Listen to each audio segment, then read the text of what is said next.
hanya dengan Rp15.000 per bulan, Anda telah turut berpartisipasi dalam menyebarkan dakwah bersama Tarbiyah Sunnah. Barakallahu fikum. Bismillahirrahmanirrahim. Assalamualaikum warahmatullahi wabarakatuh. Alhamdulillahi rabbil alamin wa bihi nasta'in ala umuri dunya waddin. Wal aqibatu lil muttaqin wa la udwana illa 'alal zalimin.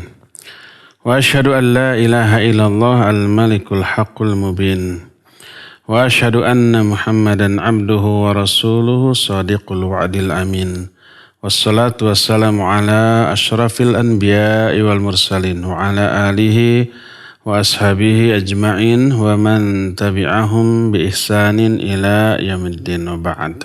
Alhamdulillah, kita kembali berjumpa dalam kajian tematik mengangkat topik yang sangat-sangat penting bagi kita sebagai motivasi untuk tidak putus asa, tetap semangat, tetap bergairah menjalani hidup, yaitu manisnya buah dari kesabaran. Juga para pendengar Radio Tarbiyah Sunnah Bandung dan radio-radio lain yang ikut gabung dalam siaran kajian kita di sore hari ini, juga para pemirsa TV manapun yang juga ikut merelay kajian ini, para netizen di mana saja Anda berada melalui akun manapun. Alhamdulillah, kita bisa berjumpa sekalipun melalui dunia maya ya. Tapi aktivitas kita tidak maya, real kajian. Insya Allah pahalanya tidak akan berkurang dibanding kajian offline secara langsung. Sekarang online karena ada uzur yang mengharuskan kita melakukan kajian secara online. Ikhwah, di mana saja Anda berada, kenapa kita harus membahas tentang manisnya kesabaran? Agar kita, seperti yang saya bilang tadi, tidak putus asa dalam menghadapi berbagai macam problematika kehidupan yang seringkali terasa pahit. Sebenarnya seringnya sih manis ya. Pahitnya jarang, tapi yang jarang inilah yang seringkali menjatuhkan mental orang. Maka untuk menghindari jatuhnya mental kita ketika mengalami kepahitan dalam hidup, kita perlu motivasi.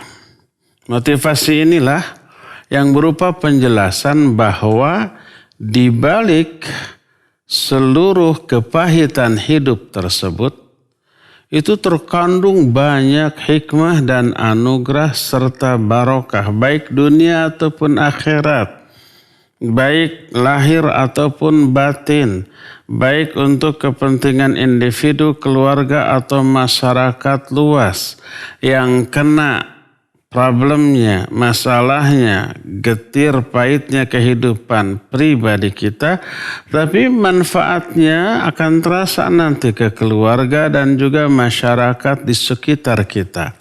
Nanti kita akan singgung keterkaitannya.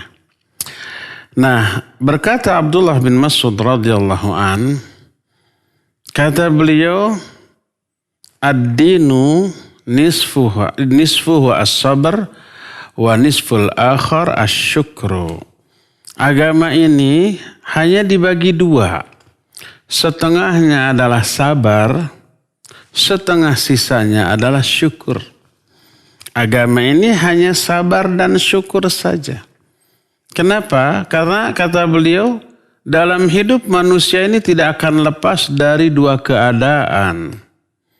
Yaitu keadaan manisnya kehidupan, kesenangan, kegembiraan, kebahagiaan, baik dalam bentuk kita diberi rizki yang cukup bahkan lebih, kadang diberikan jabatan, kekuasaan, pangkat, atau kesenangan-kesenangan dunia lainnya.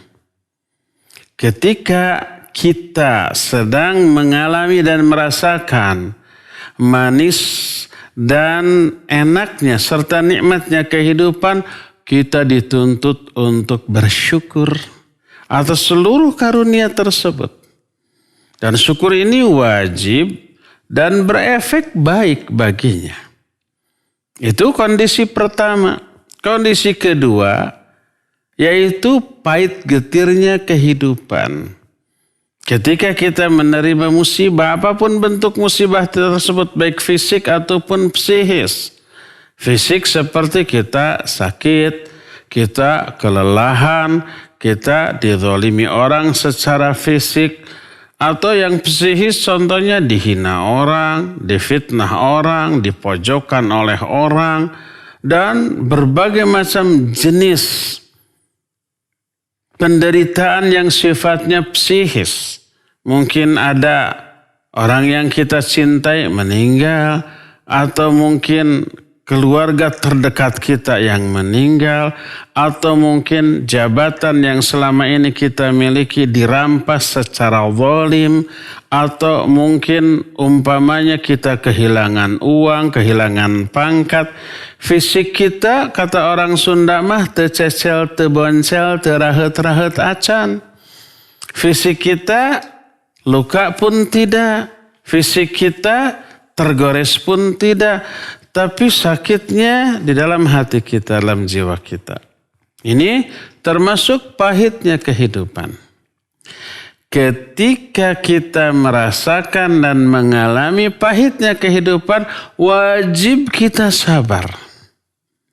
Sudah, kehidupan ini berkisar antara dua itu, nikmat ataukah sengsara, bahagia ataukah derita, enak, manis, ataukah pahit. Hanya itu. Di saat enak, di saat manis, di saat senang, gembira, bahagia, wajib syukur. Di saat sedih, di saat menderita, di saat mengalami kepahitan hidup, wajib sabar. Oleh karena itu syukur dan sabar sering oleh Allah Azza wa Jalla disebut dalam ayat ataupun dalam hadis yang sahih. Allah menyatakan inna fi dzalika laayatin likulli sabbarin syakur. Dalam surah Luqman Allah menyatakan sesungguhnya dalam hal demikian ada tanda-tanda yang nyata tentang kebesaran Allah bagi orang-orang yang sabbarin syakur. Sabbar bukan sabir, syakur bukan syakir. Apa bedanya? Kalau sabar dalam bahasa Arab disebut dengan sebutan bentuk sigat mubalaghah. Artinya sabarnya itu terus menerus, tidak pernah henti. Syukurnya itu terus menerus, tidak pernah berhenti.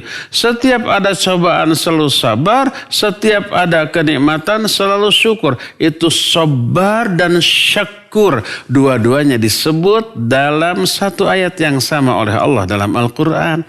Dan inilah karakter seorang mukmin yang berefek seluruh yang teralaminya akan berakibat baik. Sebuah hadis yang sahih diriwayatkan oleh Imam Muslim dalam kitab Sahih Muslim.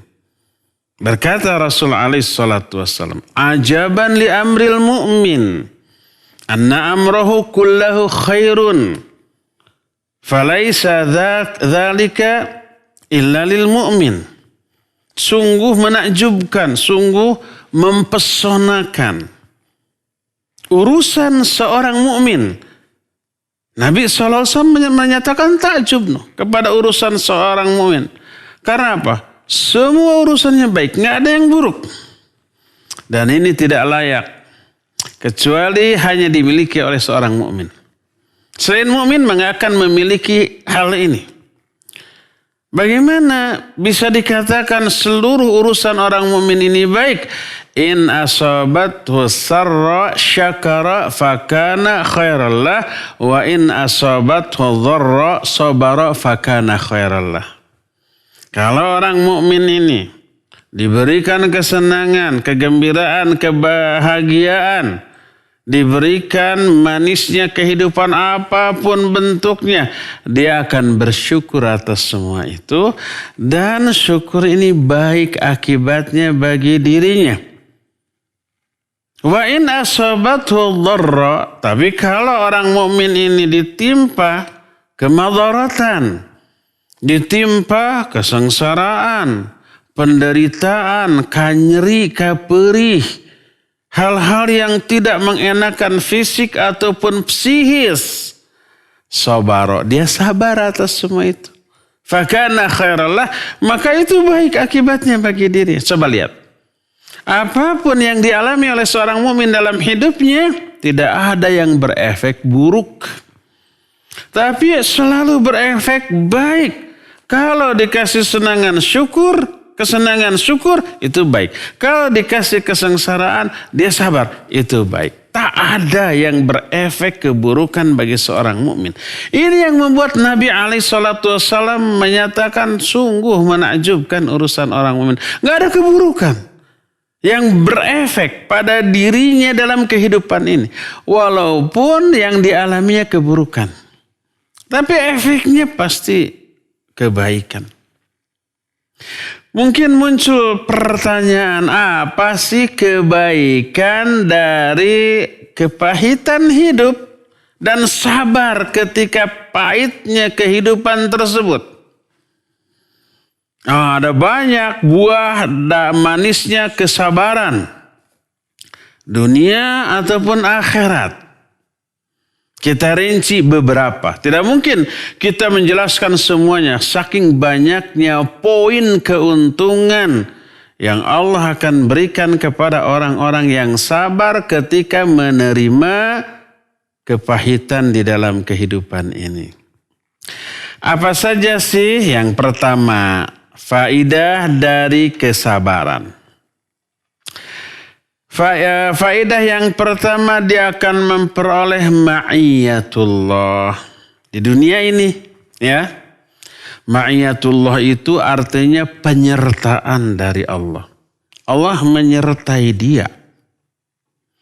Allah menyertai orang-orang yang sabar. Coba lihat Al-Quran, umpamanya surah Al-Baqarah ayat 153. Ya ayyuhalladzina amanu ista'inu bis sabri was shalah innallaha ma'as sabirin. Hai orang-orang yang beriman, minta pertolongan kamu kepada Allah dengan sabar dan salat. Kenapa sabar bisa menjadi penolong? Innallaha ma'as sabirin. Karena sesungguhnya Allah menyertai orang yang sabar. Ini poin yang pertama. Apa makna menyertai? Ma'iyatullah, penjelasan para ulama dalam kitab-kitab akidah. Maknanya ada dua ma'iyatullah. Ma'iyatullah itu penyertaan Allah kepada makhluk. Pertama disebut ma'iyah amah, kedua ma'iyah khasah. Pertama ma'iyah amah itu umum. Allah menyertai seluruh makhluk. Allah berfirman dalam Al-Quranul Karim, kata Allah, wa huwa ma'akum aynama kuntum wa huwa ma'ahum aynama kanu. Allah menyertai seluruh kalian dimanapun kalian berada. Allah menyertai mereka seluruh makhluk dimanapun makhluk itu berada. Baik makhluk itu manusia, jin, malaikat, binatang, benda-benda mati, semuanya disertai oleh Allah. Orangnya manusia, baik manusia mukmin, manusia kafir, manusia ateis, manusia yang salah, manusia yang soleh, manusia yang durhaka, semuanya disertai oleh Allah. Apa makna ma'iyah di sini? Ma'iyah di sini maknanya mengawasi, melihat, mengetahui. Tak pernah ada sesuatu pun yang luput dari perhatian dan pengawasan Allah.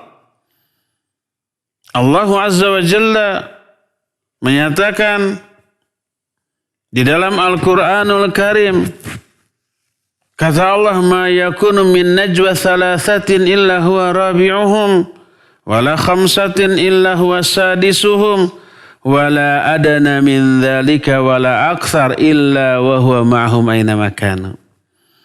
Tak ada orang yang berbisik dua orang kecuali Allah lah yang ketiganya.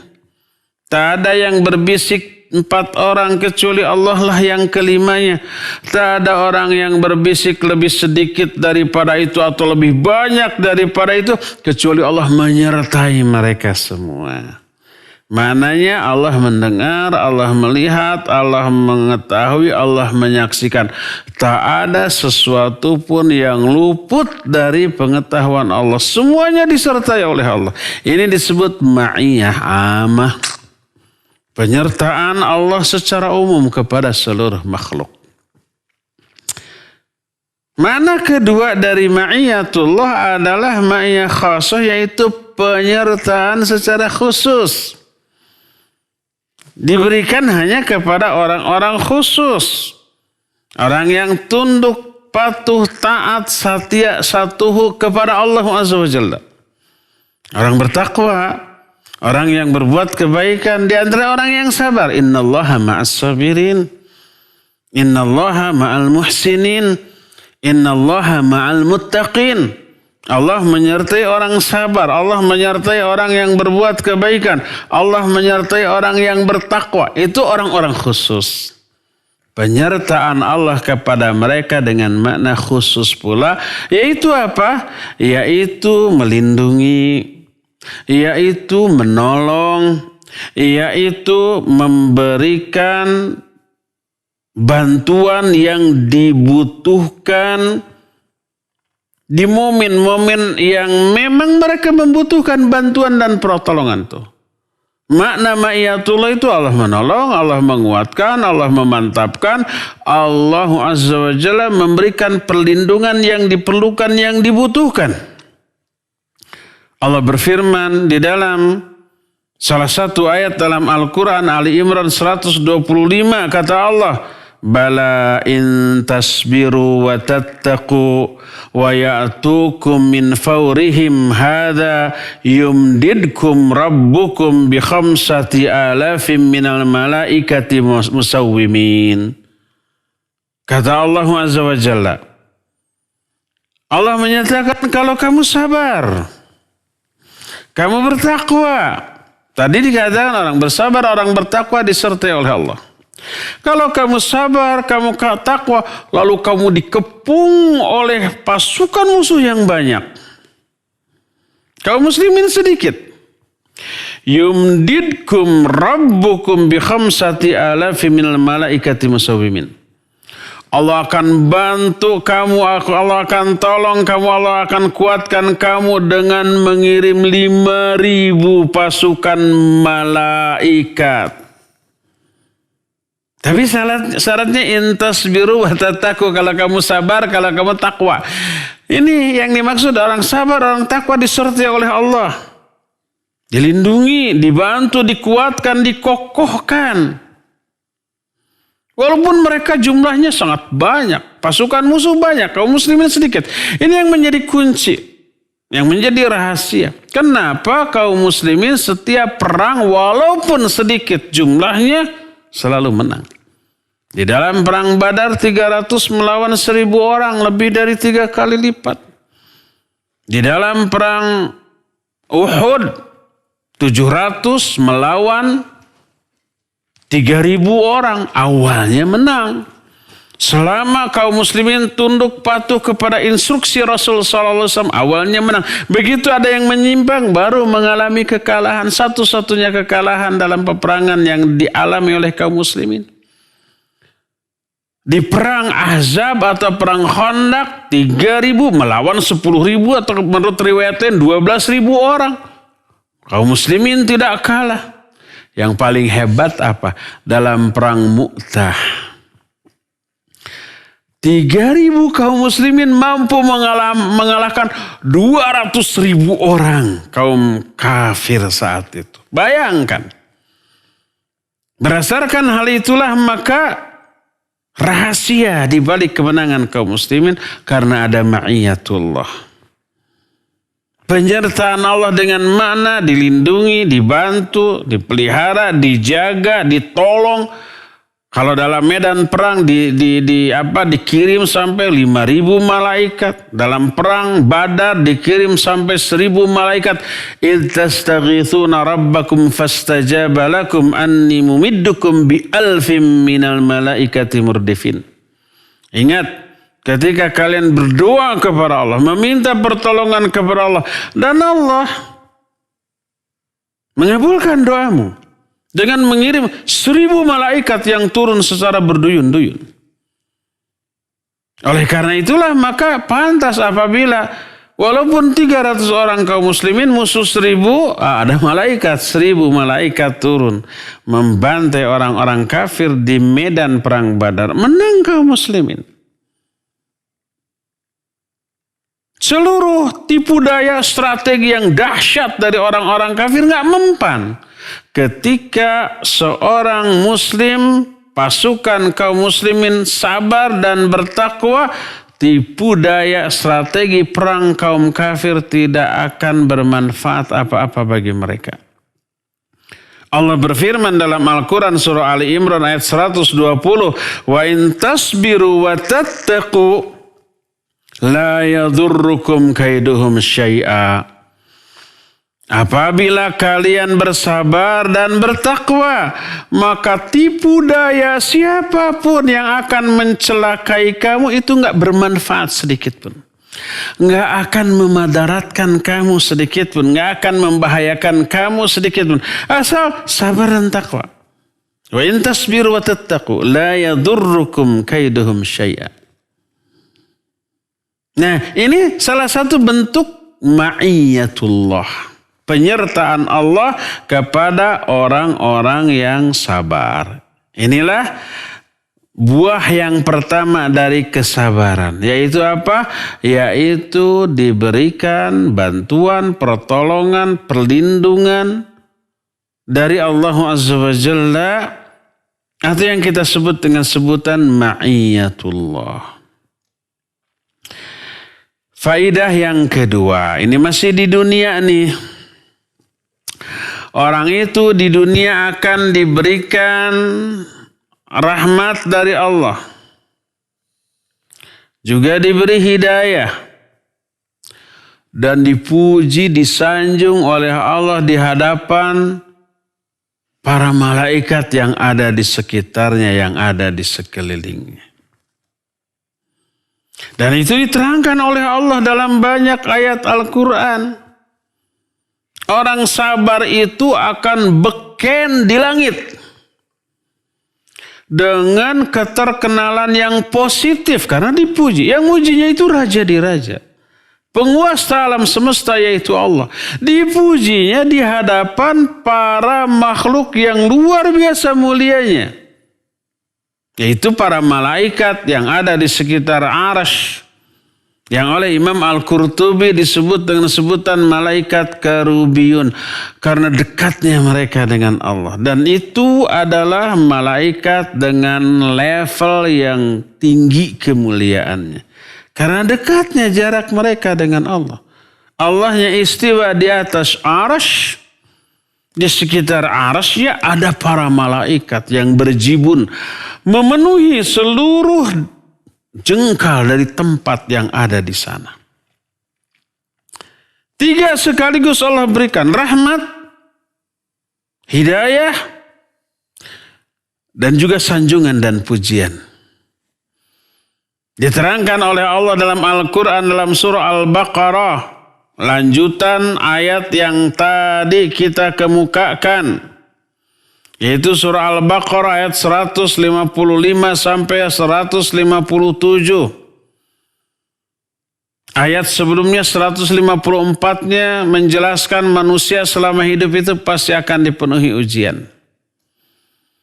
Allah menyatakan وَلَنَبْلُوَنَّكُمْ بِالشَّيْءٍ مِنَ الْخَوْفِ وَالْجُوعِ وَنَقْصٍ مِنَ الْأَمْوَالِ وَالْأَنْفُسِ وَالثَّمَرَاتِ wabashiris sabirin. Kata Allah, kami pasti akan menguji kalian Kepastiannya ini Allah tekankan berkali-kali. Pertama adanya huruf lam taukid. Wala nabluwannakum, tadinya nablu dari bala yablu. Artinya memberikan bala, memberikan ujian, memberikan penderitaan. Nablu. Masuk huruf lam taukid. Wala nablu. Lam taukid maknanya pasti. Lam taukid itu maknanya benar-benar sungguh-sungguh. Terus masuk lagi huruf nun taukid tsaqilah di belakangnya. Wala nabluwannakum. Sudah ada lam taukid ditambah dengan nun taukid. Pasti benar-benar sungguh-sungguh. Tidak bisa tidak. Pasti kami akan menguji kalian. Bisyai'in minal khawfi, dengan sedikit dari ketakutan. Sedikit, tapi ketika ketakutan ini menimpa kita, waduh luar biasa. Bisyai'in minal khawfi wal ju', juga kelaparan. Wa naqsim minal amwal, kekurangan harta. Wal anfus, ancaman terhadap jiwa. Wathamarat, dan kurangnya buah-buahan, kurangnya pangan. Tapi apa kata Allah? Wabasyiris sabirin. Berikan kabar gembira kepada orang-orang yang sabar. Alladzina idza asabathum musibah qalu inna lillahi wa inna ilaihi rajiun. Yaitu orang-orang yang ketika mereka itu ditimpa dengan musibah, apapun musibah dari yang dialaminya itu dengan berbagai macam jenisnya. Kadang musibahnya satu jenis, kadang-kadang 2-3 jenis sekaligus, kadang-kadang banyak jenis dari musibah dalam waktu yang bersamaan menimpa kita, fisik dan psikis. Orang itu ketika ditimpa musibah hanya menyatakan inna lillahi wa inna ilaihi rajiun. Sungguhnya kita milik Allah dan kita akan kembali kepada Allah. Ini bukan sekedar di mulut loh. Mulut itu hanya mengungkapkan isi hati yang sudah teraplikasi dalam sikap. Lalu terungkap oleh mulut. Kita milik Allah, diatur oleh Allah. Dan kelak akan kembali kepada Allah dan akan dihisab tentang seluruh sikap dan respon kita atas kejadian pengalaman hidup yang kita alami. Dihisab. Inna lillahi wa inna ilaihi rajiun. Sabar. Apa makna sabar? Makna sabar diterangkan oleh para ulama. Sabar itu habsun nafsi anil jaz'i. Disebutkan lisan anit tasyakki wal jawari an latmil khudud wa syaqqi thiyab wa nahwihima. Sabar itu adalah menahan jiwa dari keluhan. Menahan lisan ya dari keputusasaan, dari mengungkapkan hal-hal yang terlarang, dan menahan anggota badan dari berbuat perkara yang terlarang selama memperoleh musibah, berupa menampar-nampar, mencakar pipi sendiri, menjambak-jambak rambut sendiri, mengoyak-ngoyak pakaian sendiri, teriak-teriak histeris. Nah, itu tidak sabar namanya. Menahan diri, menahan lisan, jangan sampai ngomong apa yang terlarang diomongkan selama memperoleh musibah. Menahan jiwa untuk tidak putus asa, tidak suudzon kepada Allah Azza wa Jalla. Menahan seluruh anggota badan dari melakukan perkara yang terlarang selama memperoleh musibah. Itu sabar. Kata Allah, wa basyiris sabirin. Sampaikan berita gembira kepada orang-orang yang sabar. Nah, apa berita gembiranya? Tadi sudah dikatakan, dia dapat ma'iyatullah. Kedua, dia ulaika alaihim salawatum min rabbihim wa rahmah wa ulaika humul muhtadun. Dialah, mereka lah orang-orang yang akan memperoleh salawat dari Allah dan juga rahmat, dan mereka lah orang-orang yang dapat hidayah. 3 tuh. Salawat dari Allah, rahmat, dan juga hidayah. Apa salawat dari Allah itu? Mananya? Diterangkan oleh salah seorang ulama. Para ulama menyebut ulama ini namanya Imam Abul Aliyah. Disebut dengan sebutan tabi'in. Walaupun sejaman dengan Nabi SAW dan berjumpa. Kenapa tidak disebut sahabat? Karena ketika sejaman berjumpa dengan Nabi SAW dia masih kafir. Belum Islam. Sampai Nabi wafat. Setelah Nabi wafat di zaman Abu Bakar berkuasa barulah dia itu masuk Islam. Belajar Islam kepada para sahabat dan bagus keislamannya. Sehingga ilmu pengetahuannya karena pernah berjumpa dengan Nabi dan sejaman dengan Nabi SAW dianggap lebih dibanding tabi'in yang lain. Makanya Abul Aliyah menjadi bahan rujukan di dalam memahami Islam. Selain para sahabat dan para tabi'in yang lain. Berkata Imam Abul Aliyah rahimahullahu ta'ala, salatullahi ala abdih, thana'uhu alaihi indal malaikah. Salawat Allah kepada seorang hamba maknanya adalah pujian Allah, sanjungan Allah kepada hamba itu di hadapan para malaikat yang ada di sekitarnya. Allah menyebut nama orang itu di hadapan para malaikat. Malaikat yang ada di sekitar arsy itu jumlahnya tidak terhitung. Wala ya'lamu junuda rabbik illahu. Tidak ada yang bisa mengetahui jumlah tentara Allah dari kalangan para malaikat kecuali dia sendiri, kecuali Allah. Banyaknya tak terhitung. Allah memuji orang yang sabar di hadapan para malaikat tersebut. Itu yang disebut dengan salawatullah. Ulaika alaihim salawatum mir rabbihim. Mereka lah orang-orang yang akan memperoleh salawat dari Allah. Wa rahmah dan juga rahmat. Ulaika humul muhtadun dan mereka orang-orang yang akan memperoleh hidayah, petunjuk dari Allah.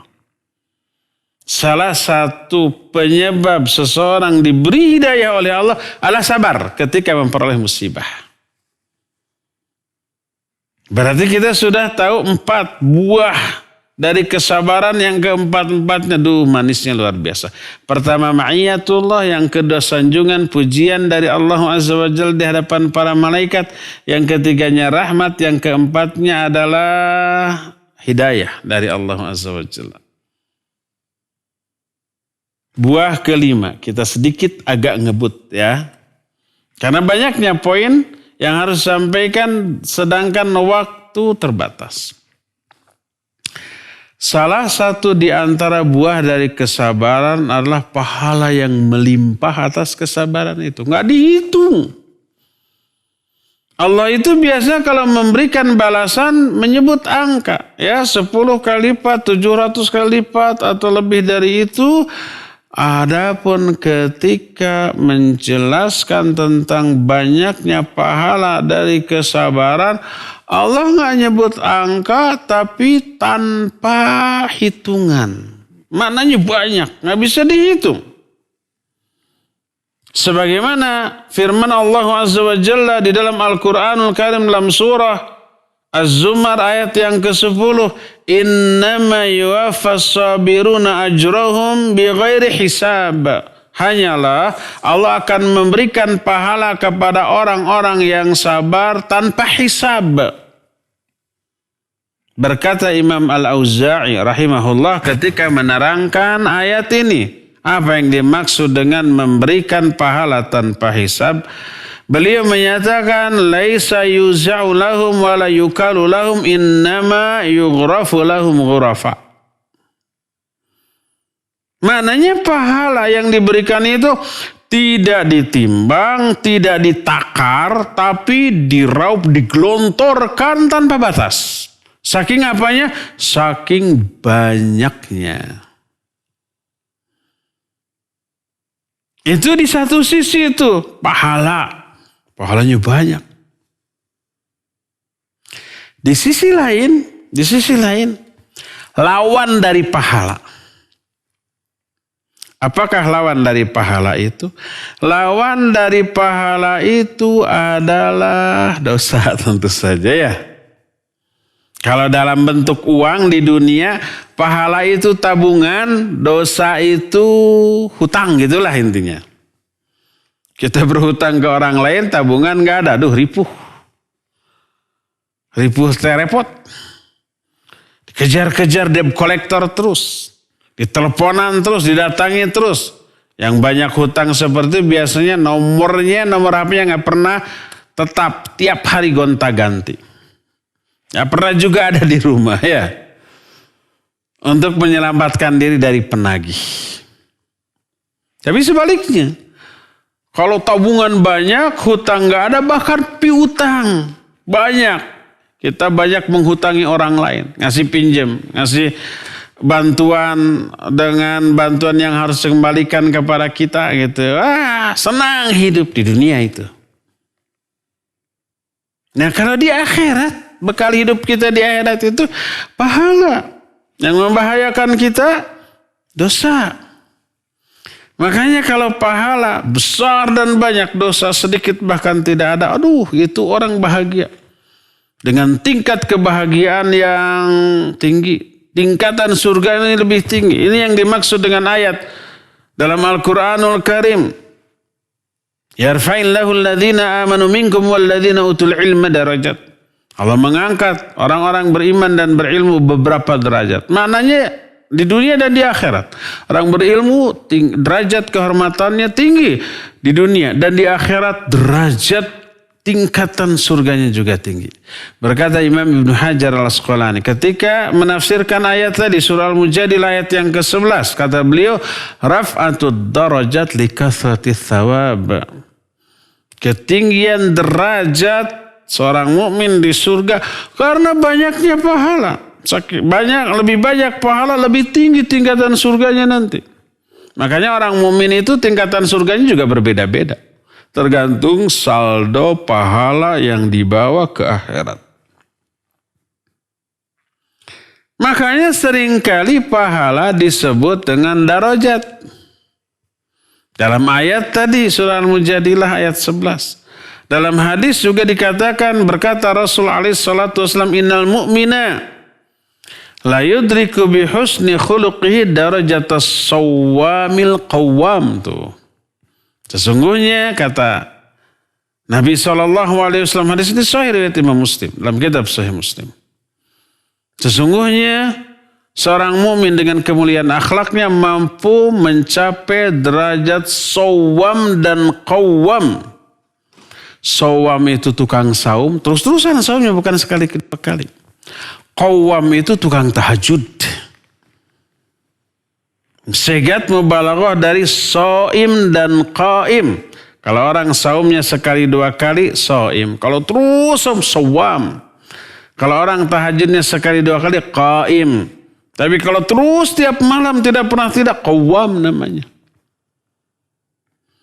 Berkata Imam An-Nawawi rahimahullah ketika menerangkan hadis ini, yang dimaksud seorang mukmin dengan kemuliaan akhlaknya mampu meraih derajat sawam dan qawam, artinya meraih pahala yang sama dengan pahala orang yang tukang saum dan tukang tahajud.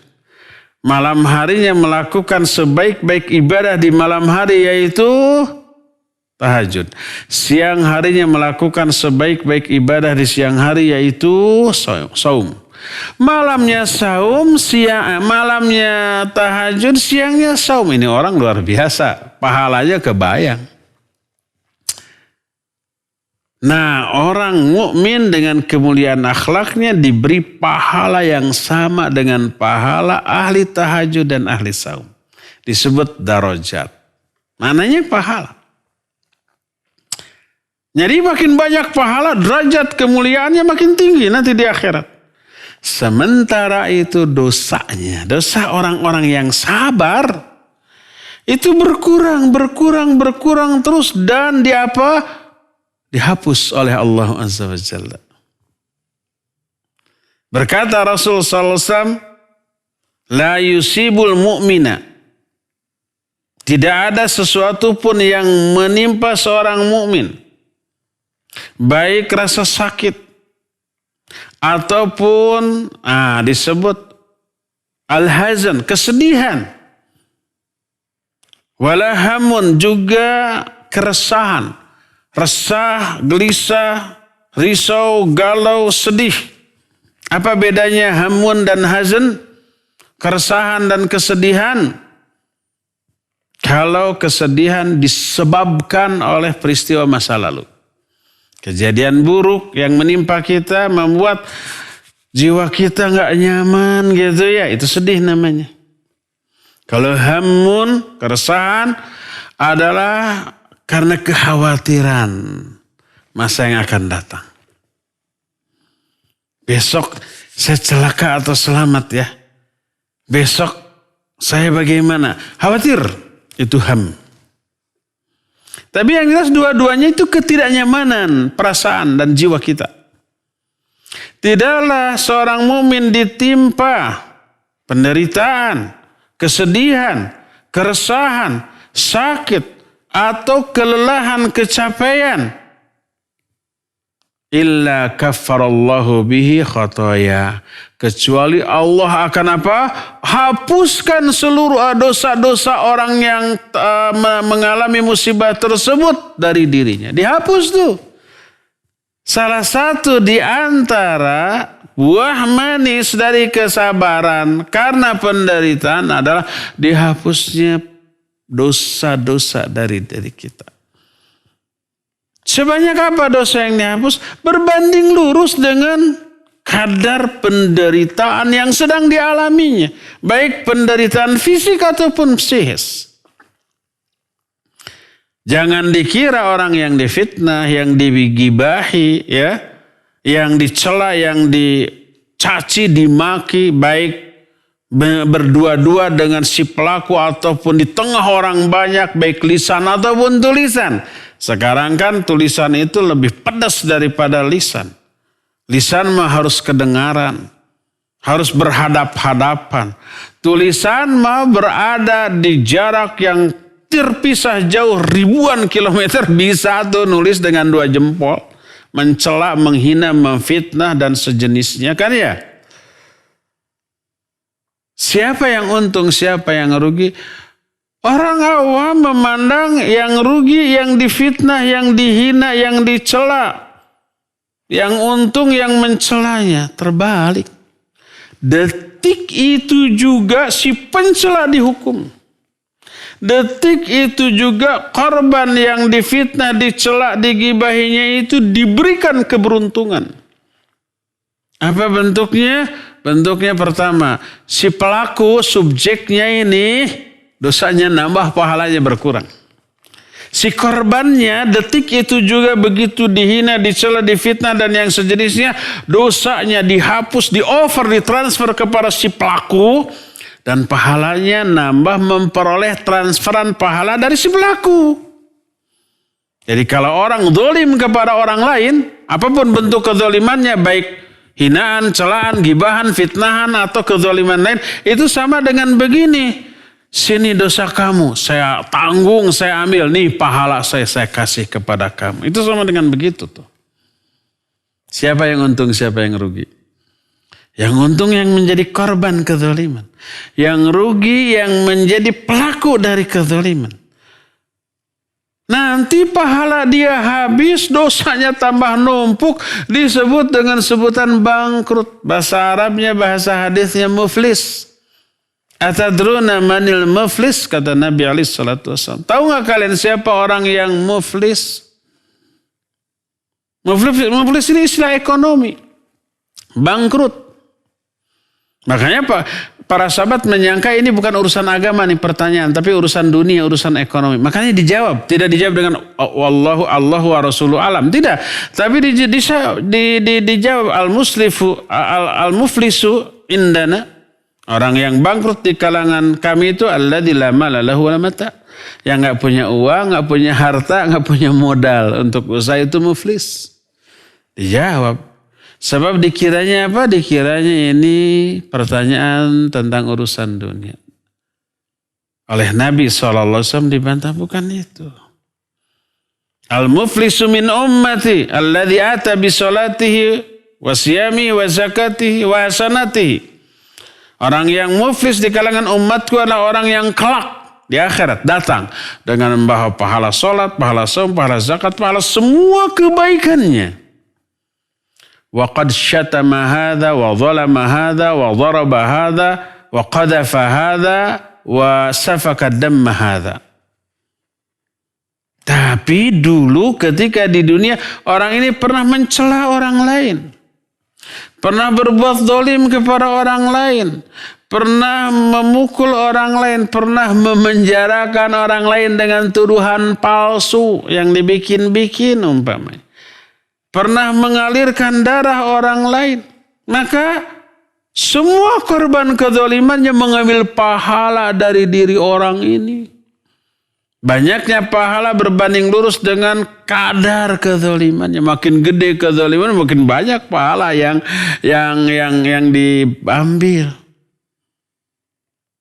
Kalau pahala habis, sementara kezalimannya yang belum terbayar masih banyak, diambil dosa orang yang dizalimi, korban kezalimannya lalu di-offer, ditransfer, ditimpakan kepada orang yang zalim tadi. Bangkrut ya. Maka habis pahala, saldo yang tersisa hanyalah dosa. Modal untuk bahagia di akhirat habis, hangus semuanya. Yang ada beban yang membuat dia celaka, dosa. Itulah kebangkrutan, kerugian yang teralami oleh si pelaku kezaliman. Adapun korban kezalimannya untung.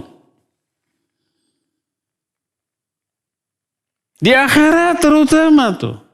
Di dunia ini juga sudah untung. Dosa-dosa itu berkurang, pahalanya sudah nambah. Ya masih di dunia tuh. Tadi disebutkan dapat hidayah, dapat rahmat, dapat sanjungan dari Allah Azza wa Jalla, dapat bantuan pertolongan dari Allah Subhanahu wa taala, dikuatkan, dikokohkan oleh Allah Azza wa Jalla. Nah, makanya orang yang sabar dengan musibah yang dialaminya itu menyebabkan pahalanya nambah terus, dosanya berkurang terus. Dan itu adalah anugerah yang tidak ada bandingannya. Jangan berpikir si korban kezaliman yang rugi, pelaku yang untung, enggak, terbalik. Pelaku yang rugi dan korbannya yang justru dia akan memperoleh keberuntungan yang luar biasa. Dan banyak lagi yang lain-lainnya. Buah manis dari kesabaran yang lain di dunia itu banyak. Adapun di akhirat, Masya Allah, salah satu dan ini yang paling membahagiakan orang-orang yang memperoleh musibah adalah surga dari Allah Azza wa Jalla. Sebagaimana diterangkan oleh Allah dalam Al-Quran, di antaranya surah Ar-Ra'du 23-24. Kata Allah, wal malaikatu yadkhuluna alaihim min kulli babin. Salamun alaikum bima sabartum fa ni'ma uqbaddar. Nanti ketika para ahli surga sudah masuk ke dalam surga, para malaikat masuk menemui mereka dari seluruh pintu.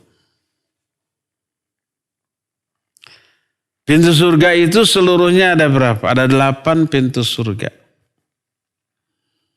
Dari seluruh pintu itu malaikat masuk menemui ahli surga lalu mengatakan salamun alaikum bima sabartum. Keselamatan, kebahagiaan, kesejahteraan atas kalian bima sabartum, karena kesabaran kalian dulu ketika di dunia. Fa ni'ma uqbaddar, dan itu sebaik-baik akibat bagi orang yang sabar. Jadi itu adalah anugerah yang paling ditunggu dalam kehidupan yang abadi di akhirat, itu surga dari Allah Azza wa Jalla. Karena itulah maka tidak heran kalau Allah Subhanahu wa taala menyatakan bahwa sabar ini anugerah terindah dari Allah kepada seorang hamba.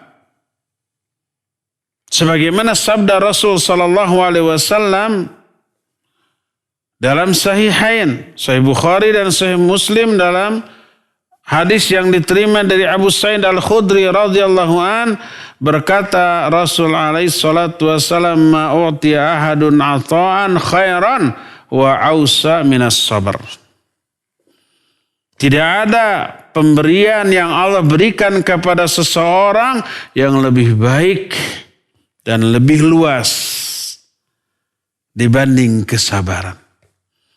Kesabaran anugerah terindah dari Allah kepada seseorang.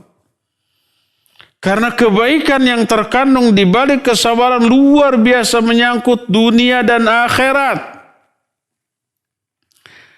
Makanya kenapa para sahabat zaman baheula itu meraih sebaik-baik kehidupan di dunia, sebaik-baik kehidupan di akhirat. Itu karena kesabaran. Berkata Umar bin Khattab radhiyallahu an, kata beliau, wajadana khaira aisyina bis sabr. Kami memperoleh sebaik-baik kehidupan itu karena sabar. Makanya ketika memperoleh berbagai macam ujian dan cobaan, mereka tetap tegar dan buah dari ketegaran dan kesabaran itu begitu manis. Tidak hanya di dunia, malah mencapai akhirat. Tak heran apabila beberapa sahabat lebih memilih menderita. Asal dianugerahi kesabaran di dalam penderitaan itu. Sebagaimana beberapa kisah, beberapa kasus dalam Sahih Bukhari, Atha bin Abi Rabah rahimahullah, salah seorang ulama tabi'in murid Ibnu Abbas radhiyallahu anhu.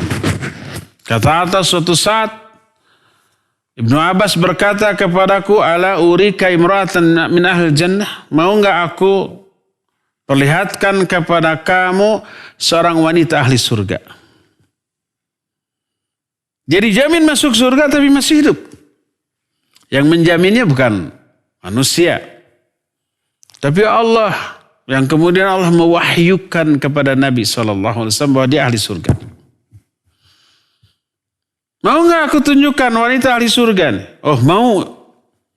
Hadhil mar'atus sauda. Tuh wanita hitam itu tuh. Kulitnya hitam, negro. Tapi imannya luar biasa. Kanat atatin Nabi alaihi salatu wassalam. Dia ini dulu mendatangi Rasul sallallahu alaihi wasallam lalu berkata, inni asra wa inni atakasyaf fad'ullaha li. Wahai Rasulullah, aku punya penyakit sarak. Dan kalau kamu suka terbuka auratku. Sarak itu ada dua diterangkan oleh para ulama. Gejalanya sama. Sarak pertama maknanya adalah sering kesurupan. Yang keduanya adalah penyakit ayan atau epilepsi. Kan gejalanya sama ya kayak yang kesurupan. Ini asra, aku sarak. Dan kalau kamu suka terbuka auratku. Maka tolong doakan kepada Allah agar Allah menyembuhkan aku. Bagaimana respon Nabi alaihi salatu wasallam? Beliau menyatakan, in syi'ti sabarti walakil jannah wa in syi'ti da'autullaha ayyu'afiyak. Kata Nabi alaihi salatu wasallam, kalau kamu sabar dengan penyakitmu, surga itu jaminannya, bagimu surga. Tapi kalau kamu mau, aku akan doakan kepada Allah agar Allah menyembuhkanmu. Tapi kalau kamu sembuh, gak ada jaminan surga tuh. Mending sakit tapi dijamin surga, mending sembuh tapi gak ada jaminan surga. Kenapa kalau sakit jaminan surga? Sudah diterangkan tadi. Kalau sakit dosanya terus-terus berguguran diampuni oleh Allah. Dan pahala kesabarannya digelontorkan terus-menerus tuh. Wanita ini diberi dua opsi. Mending dia tetap sakit dengan jaminan surga. Atau mending sembuh tapi nggak ada jaminan surga. Wanita ini menjawab, asbiru ya Rasulullah. Kalau gitu saya milih sabar wahai Rasulullah. Nggak mau sembuh. Asal surga jaminannya. Faqalat, selalu dia berkata lagi, wa ini atakasyaf fad'ullaha alla atakasyaf.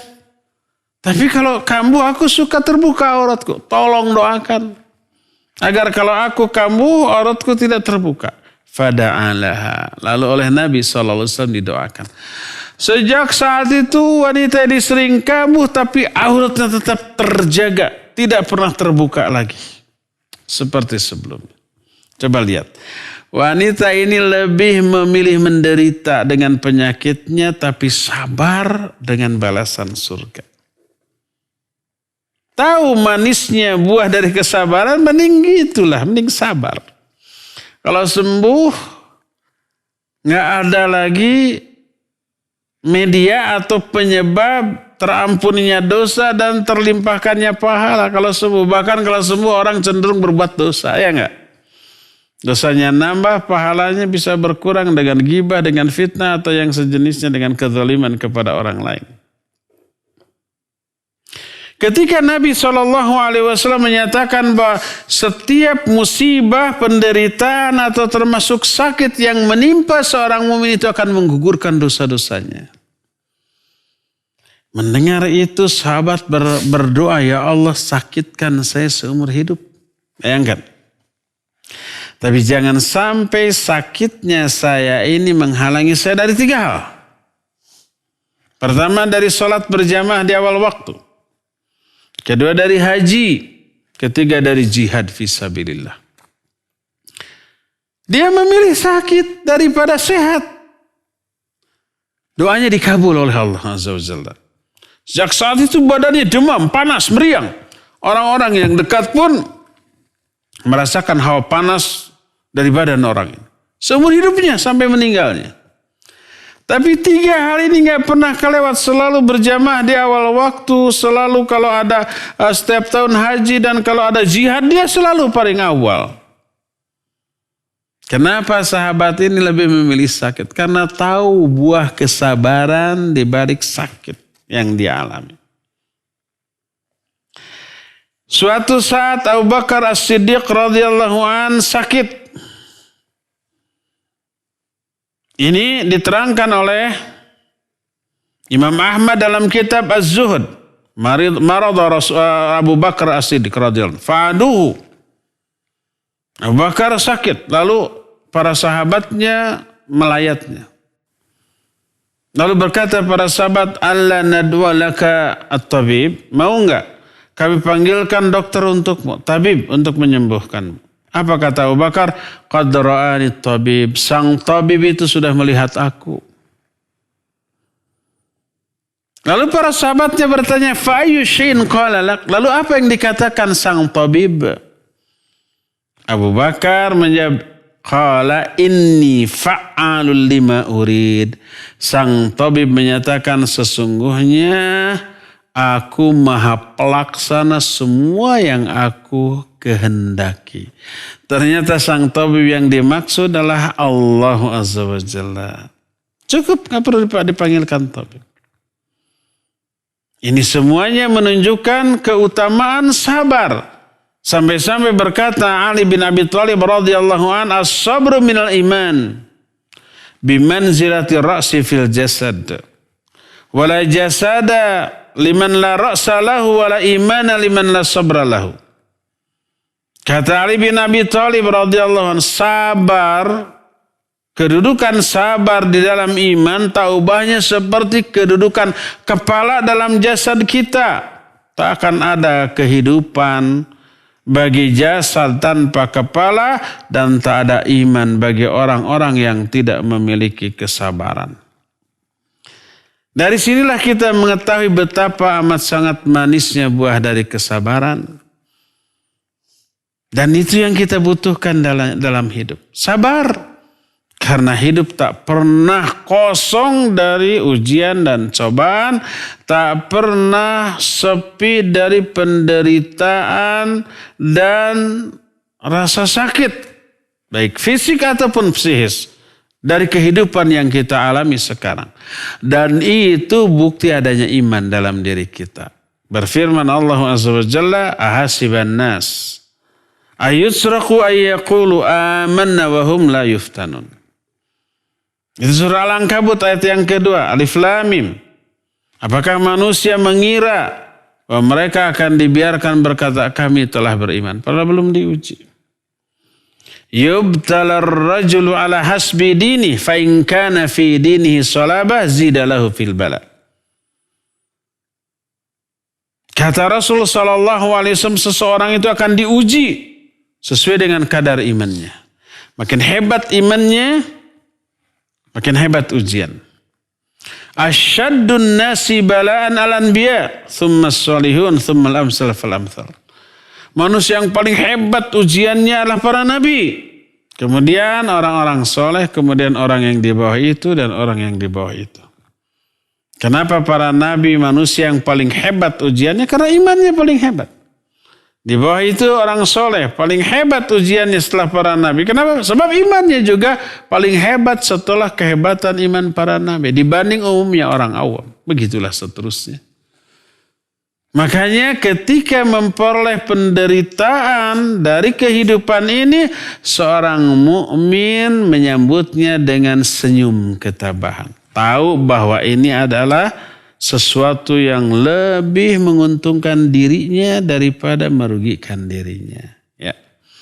Inilah penjelasan tentang manisnya buah dari kesabaran. Saya pikir cukup ya sampai di sini, 1 jam dari waktu yang kita miliki. Dan kita masih punya sisa waktu untuk bertanya jawab. Untuk tanya jawab ini diprioritaskan untuk jamaah kita yang ada di Masjid Al-Muslih Lapas Sukamiskin ya. Mangga kepada Pak Muzain untuk memandu tanya jawab dengan pendengar. Wassallallahu ala nabiyina Muhammadin wa ala alihi wa sallam. Mangga.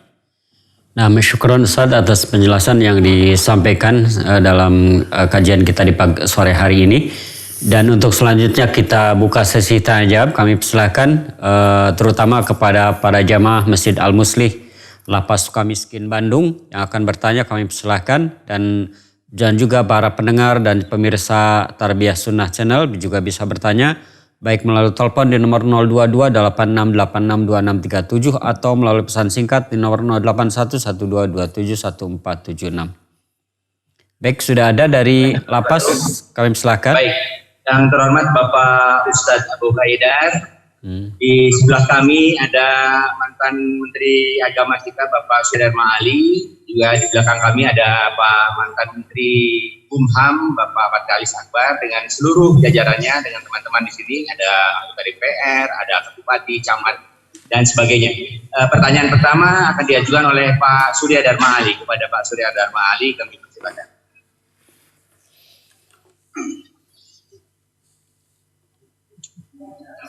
Assalamualaikum warahmatullahi wabarakatuh. Waalaikumsalam warahmatullahi wabarakatuh. Yang saya muliakan Bapak Kiai Abu Haidar, saya Surya Dharma Ali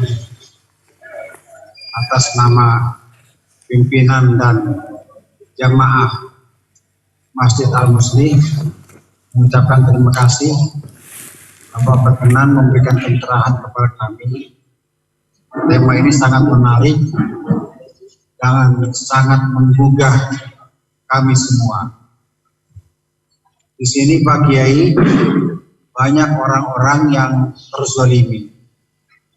Mereka terhinakan karena sesuatu yang dia tidak lakukan. Mereka terhempas dari kehidupan, terhempas dari keluarga, dari sesuatu tuduhan yang tidak mereka laksanakan. Nah, dalam kondisi seperti itu, kami mengerti apa makna sabar. Jadi makna sabar itu mengerti ketika di sini, ketika di Lapas Sukamiskin, ketika kami merasa dizalimi dan kami tidak berdaya, tidak bisa berbuat apa-apa. Maka yang muncul adalah kemarahan. Yang muncul adalah balas dendam. Yang muncul adalah kebencian. Jadi marah, benci, balas dendam itu terus konflik dengan keinginan bersabar. Dan bagi mereka yang tidak bisa mengatasi problemnya, artinya kesabarannya tidak bisa lebih tinggi daripada perasaan dizolimi, perasaan marah, perasaan dendam, maka itu kemudian menjadi penyakit. Jadi orang yang tidak bersabar, ujung-ujungnya adalah penyakit. Ada yang di sini yang kerjanya ngelamun, ada yang stroke, ada yang sakit-sakitan dan seterusnya. Tetapi mereka yang sabar itu mereka bisa move on, bisa melakukan sesuatu yang bermanfaat. Oleh karena itu mohon doanya kami semua di sini semoga menjadi orang-orang yang bersabar, orang-orang yang mendapatkan pahala yang berlimpah ruah, orang-orang yang dicintai Allah dan Allah bersama orang-orang yang sabar. Amin. Sekali lagi terima kasih atas perkenan Bapak Kiai memberikan pencerahan kepada kami semua. Assalamualaikum warahmatullahi wabarakatuh. Waalaikumsalam warahmatullahi. Iya. Barakallahu fiik Bapak Surya Dharma Ali, mantan Menteri Agama ya. Ada sahabat saya di sana Pak Patrialis Akbar juga. Dan beberapa mantan menteri ada, mantan wali kota, mantan jenderal, mantan gubernur, mantan camat juga ada ya. Alhamdulillah. Semoga Allah berikan kesabaran, ketabahan. Dan segera memberikan ganti yang jauh lebih baik. Dunianya apalagi di akhiratnya. Taib, barakallahu fiik. Apa yang dialami oleh bapak-bapak juga dialami oleh manusia-manusia terbaik di setiap zaman. Dialami oleh para nabi. Dialami oleh para ulama zaman dahulu. Mereka korban-korban kezaliman. Para nabi dikejar-kejar, mau dibunuh, dan ada sebagian yang memang terbunuh. Ada yang sampai terusir, ada yang ditahan di penjara, ada yang disiksa. Kita mengetahui kisah para nabi tersebut. Nabi Ibrahim alaihissalatu wassalam sampai dibakar. Tapi Allah menyelamatkannya. Demikian juga Nabi Musa alaihissalatu wassalam sampai dikejar-kejar. Mau dibunuh. Sampai kepepet di satu posisi yang menyebabkan beliau tidak bisa kemana-mana lagi menurut perhitungan manusia. Tapi Allah memberikan solusi yang tak terduga. Terbelahlah laut. Nabi Musa dan pengikutnya selamat di seberang. Nah, Fir'aun dan bala tentaranya ditenggelamkan di Laut Merah. Nabiullah Isa alaihissalatu wassalam juga demikian. Dikejar-kejar untuk dibunuh. Sampai berada pada posisi ketika beliau tidak bisa lagi kemana-mana menurut perhitungan manusia, lalu Allah angkat. Kemudian orang-orang yang mengejarnya menangkap dan membunuh secara keji orang yang diserupakan dengan Nabiullah Isa alaihissalatu wassalam. Termasuk Nabi kita Muhammad SAW, beliau mengalami penderitaan sejak di Mekah. Celaan, hinaan, cibiran, bahkan fisik. Diboikot secara ekonomi sampai mengalami kelaparan. Sampai akhirnya terusir, sampai hijrah ke Madinah, sampai terjadi peperangan, sampai Allah memberikan manisnya buah kesabaran dan perjuangan. Sampai akhirnya Mekah pun dikuasai dan ditaklukkan. Apa yang dialami oleh para ulama juga demikian. Imam madhab yang 4 tak ada yang mulus. Bagian dari tubuhnya semuanya pernah terkena pecutan dari penguasa yang zalim di zamannya. Mereka muslim. Ketika para ulama ini mengalami kezaliman, penguasanya muslim. Bahkan cucu baginda kita Nabi SAW Hasan dan Husain mengalami perlakuan yang tidak layak dialami dan dirasakan oleh cucu manusia yang termulia Nabi Muhammad SAW. Hasan dan Husain diperlakukan secara tidak manusiawi. Bahkan setelah meninggalnya pun, setelah gugur sebagai syuhada pun, mereka mengalami penistaan, pelecehan yang tidak layak dilakukan oleh seorang manusia yang muslim. Begitu juga para ulama setelahnya. Mereka ditangkap, dipenjara, kemudian dipukul. Kemudian mengalami penyiksaan secara fisik. Termasuk para ulama setelahnya, Syekhul Islam Ibn Taimiyah rahimahullah. Sampai tidak sempat untuk membangun rumah tangga. Pekerjaannya berdakwah, belajar, mengajar, berjihad sampai di penjara dan meninggal dalam penjara. Begitulah manusia-manusia hebat pada zaman dahulu. Mengalami tindak kezaliman. Dari penguasa yang zalim sekalipun sebagian dari penguasa zalim itu adalah muslim. Kalau para nabi musuhnya orang-orang kafir. Kalau para ulama mengalami kezaliman dari penguasa yang sesama muslim. Begitulah. Oleh karena itulah maka manusia-manusia hebat di setiap zaman tak akan pernah lolos dari apa? Dari penderitaan sebagai ujian bagi keimanan yang dimilikinya. Kezaliman tersebut dialami. Sekarang lihat respon mereka, baik para nabi ataupun para sahabat ataupun para ulama ketika dizalimi. Adakah dendam pribadi kepada pelaku kezaliman? Ternyata tidak. Ketika Nabi SAW dilempari dengan batu, dengan potongan besi sampai berlumuran darah, datang utusan Allah, malaikat, penjaga dua buah gunung. Dia menyatakan, ya Muhammad, inna rabbaka arsalani ilaik. Wahai Muhammad, Allah mengutusku kepadamu. Kalau engkau menyuruh untuk melakukan apa saja yang kau suruh. Kalau engkau menyuruhku mengangkat 2 gunung ditimpakan kepada mereka, aku akan lakukan. Kalau Nabi SAW seorang pendendam secara pribadi, wah, dalam kondisi lemah, menderita, sakit, lahir dan batin, ada yang menawari bantuan menghancurkan orang yang menyakiti. Kalau kita ya hancurkan saja, kan gitu ya.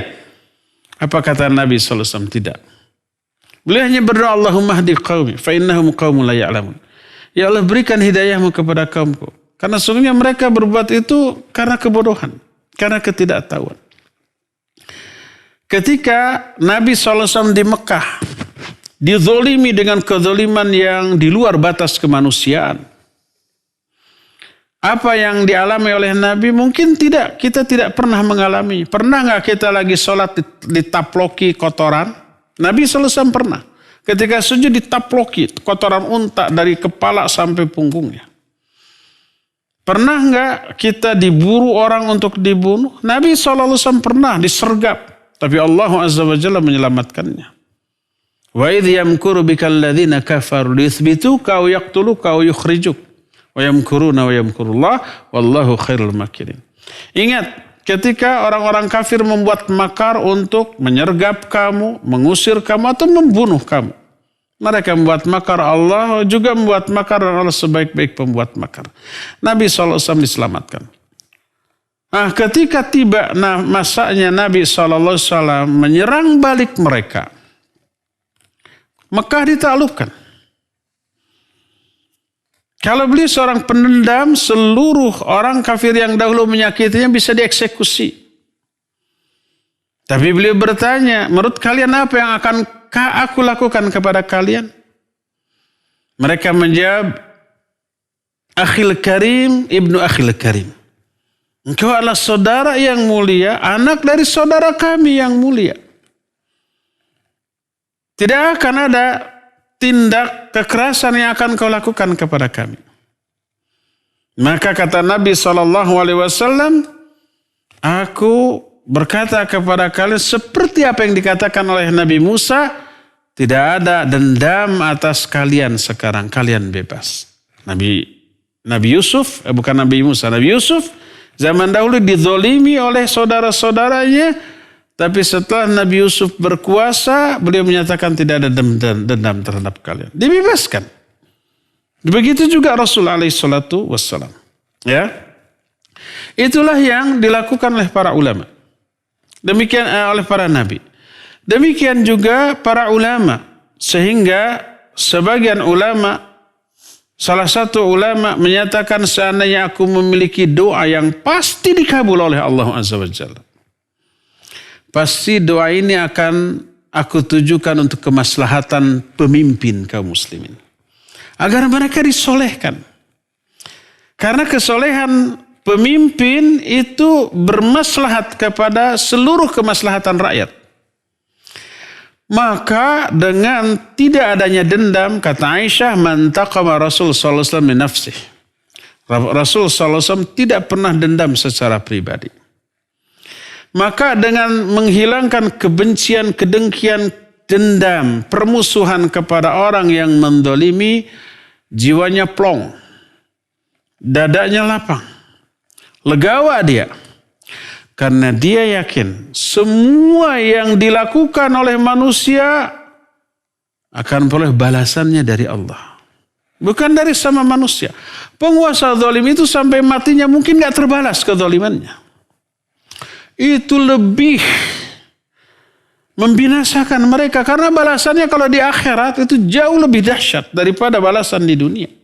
Kalau di dunia mereka selamat, tidak terbalas, itu lebih parah azab yang Allah timpakan kepada mereka di akhirat nanti. Agak mending kalau umpamanya di dunia dibalas ketika hidup, umpamanya kekuasaannya kemudian diturunkan, kemudian dihinakan, kemudian memperoleh balasan 10 kali lipat dari kejahatan dia selama dia berkuasa, umpamanya sampai matinya sangat menderita. Di akhirat dia agak mending. Azabnya berkurang. Apalagi kalau tobat sebelum matinya, maka di akhirat tidak akan diazab.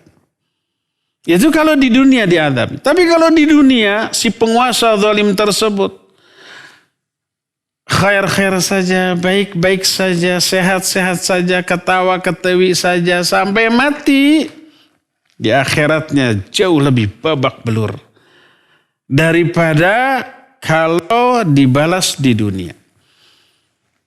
Jadi Allah yang membalas bukan manusia. Kalau manusia membalas nggak seberapa. Tapi kalau Allah membalas pasti adil. Kita sudah memperoleh bagian untuk kita sebagai korban kezaliman. Sudah memperoleh itu. Dosa-dosa kita sudah gugur. Pahala-pahala kita ditambahkan oleh Allah Azza wa Jalla. Dan ingat satu lagi. Doa kita dikabul. Nabi SAW menyatakan da'watul madlum mustajabatun wa in kana fajir. Doa orang yang dizolimi itu mustajab walaupun orang ini orang yang banyak dosa. Banyak dosa tapi dizolimi, berdoa kepada Allah dikabul. Jangankan orang muslim yang banyak dosa. Orang kafir dizolimi oleh orang muslim, berdoa kepada Allah untuk kecelakaan orang muslim yang mendolimnya, kena itu. Makanya berkata Nabi SAW, ittaqu da'watal madlum. Fa'innahu laisa bainahu wa bainallahi hijabun wa in kana kafira. Hati-hati kamu. Takutlah kamu dengan doa orang yang dizolimi. Karena antara doa itu dengan Allah tidak ada hijab. Walaupun dia orang kafir. Orang kafir dizolimi oleh seorang muslim, doa kepada Allah kena itu. Apalagi doa seorang muslim. Yang menzoliminya juga umpamanya sesama muslim tapi super zalim. Maka ikuti sikap para nabi, ikuti sikap para ulama, ikuti sikap para sahabat yang legawa, yang berlapang dada menerima apa yang dialaminya walaupun amat sangat super pahit. Maka Allah akan berikan balasan.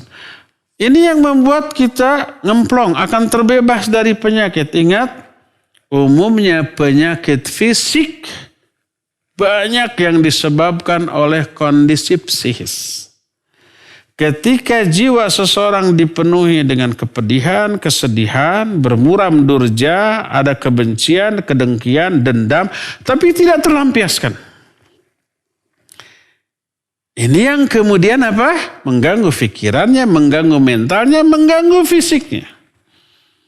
Tensinya naik, kolesterolnya naik, gula darahnya naik, semuanya naik. Makanya berakibat seperti yang tadi Pak Surya Ali katakan, ada yang stroke, ada yang itu karena itu. Coba legawakan. Ingat bahwa kita sudah memperoleh bagian untuk kita sebagai korban kezaliman, dan mereka pasti akan memperoleh bagian untuk mereka sebagai pelaku kezaliman. Ya sekarang, sebentar lagi, apalagi di akhirat nanti. Inilah yang membuat para nabi, para sahabat, para ulama plong menerimanya. Oleh karena itu, pertama saya sarankan bapak-bapak yang ada di sana tetap sabar. Sabar, sabar, sabar, tegar. Sambut semua kenyataan hidup ini dengan senyum ketabahan. Kedua, hilangkan kedengkian, kebencian, keinginan dendam. Ketiga, berdoalah dengan doa kebaikan untuk orang-orang yang menzalimi kita. Boleh nggak mendoakan keburukan? Secara syar'i boleh. Ada asarnya, ada. Sa'ad bin Abi Waqqas radhiyallahu an suatu saat difitnah oleh seseorang. Lalu Sa'ad sholat, mengambil air wudhu, sholat 2 rakaat, sholat syukur wudhu, lalu berdoa kepada Allah. Lalu kata dia, Allahumma in kana kadhiba. Ya Allah, apabila orang itu dusta, hanya memfitnah saya, panjangkan umurnya, panjangkan penderitaannya. Ini doa buruk apa jelek? Jelek. Kena itu. Orang yang didoakannya itu sampai lebih dari 100 tahun, di akhir hayatnya istrinya meninggal, anak-anaknya meninggal lebih dahulu, dia hidup sebatang kara sendirian, sampai alisnya pun menutupi matanya dan dia gila hanya mengganggu anak-anak dan wanita yang lewat. Dia sendiri menyadari, saya korban dari doanya Sa'ad bin Abi Waqqas. Sampai meninggalnya juga tidak ada yang mengetahui, tiba-tiba bangkainya sudah tergeletak di pinggir jalan. Penderitanya puluhan tahun menderita seperti itu. Kena dia dengan doa dari korban kezalimannya. Apa yang dilakukan oleh sahabat ini menjadi dalil tentang dibolehkannya mendoakan keburukan. Bukan wajib atau bukan lebih baik, tapi boleh, tidak dosa, tidak. Akan kena, pasti kena. Janji Allah melalui lisan Rasulnya bahwa doa orang yang dizalimi itu pasti mustajab, itu tidak akan pernah diingkari oleh Allah Azza wa Jalla. Tapi lebih baik untuk apa? Mendoakan kebaikan. Pertama, sabarlah tetap, tegarlah ya. Kedua, lapangkan dada, hilangkan kebencian, kedengkian, dendam untuk kemaslahatan kita bersama agar jiwa kita ngemplong begitu sehingga seluruh kondisi tubuh kita normal kembali, kadar gula normal, kadar kolesterol normal, tensi juga normal, semuanya juga normal, sehat, dan kita bisa beribadah dengan sebaik-baiknya. Konsentrasi bisa penuh. Adapun orang yang ada dengki, ada benci, ada permusuhan, ada dendam, itu ke bawah-bawah dalam sholat juga. Dalam sholat keingat kezaliman orang, dia nangis. Nangisnya bukan karena khusyuk. Nangisnya karena mengingat perkara di luar sholat tentang kezaliman orang lain kepada dia. Syaitan memanfaatkan itu untuk memasukkan itu ke dalam fikirannya di dalam sholat. Akhirnya sholatnya hambar, ngambang, tak berefek, tidak memiliki nilai. Karena apa? Karena terusak oleh kebencian, kedengkian, dan dendam yang dia bawa dalam sholat dia. Ya, maka lapangkan dada, hilangkan kebencian, kedengkian dan dendam. Ingat, Allah Maha Pembalas dan Allah tidak akan pernah berbuat zalim kepada hambanya. Allah menyatakan, inna minal mujrimina muntaqimun. Itu surah As-Sajdah, surah yang ke-32. Inna minal mujrimina muntaqimun. Sesungguhnya kami kepada para pelaku dosa itu pasti akan memberikan balasan. Balasan mereka itu pasti.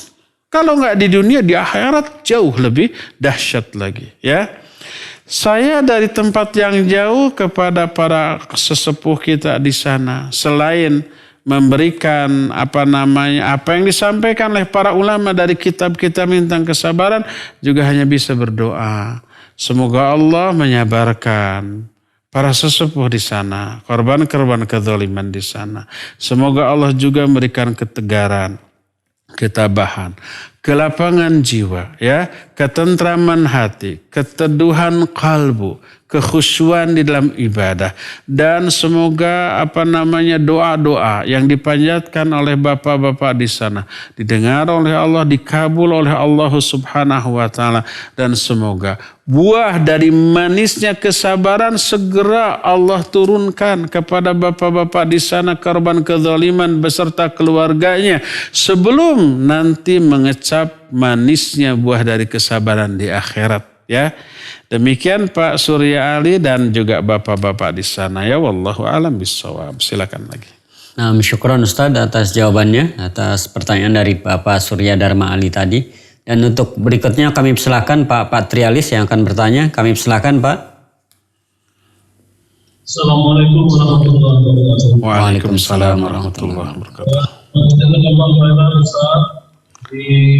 Kami betul-betul merasa dapat satu istirahat yang luar biasa, lahir batin, dan ini membawa manfaat yang luar biasa, dan kami tambah semangat. Tadi dikatakan oleh Pak Surya Dharma Ali, sebagian kasus-kasus yang kita alami ini Bapak, mungkin ini merupakan salah satu caranya Allah memberikan kasih sayang kepada kami agar kami bisa mendapatkan hikmah seperti apa yang disampaikan bagi oleh Ustaz. Masya Allah subhanallah, dan ini tentu akan menjadi cabang yang luar biasa bagi kami. Dan insya Allah apa yang Ustaz sampaikan kami sampai kepada titik itu insya Allah. Amin, amin. Jadi karena memang sudah sore dan kita persiapan salat maghrib, saya sebagai mewakili tahun-tahun juga mengucapkan terima kasih ya Allah Taala kepada Ustaz Muda. Insyaallah lain waktu kita bisa bertemu.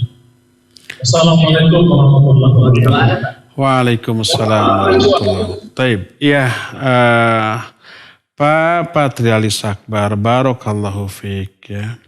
Perlu bapak-bapak ketahui bahwa kajian kita ini disiarkan oleh beberapa radio seluruh Indonesia. Tidak seluruh, di beberapa radio sunnah dan TV sunnah.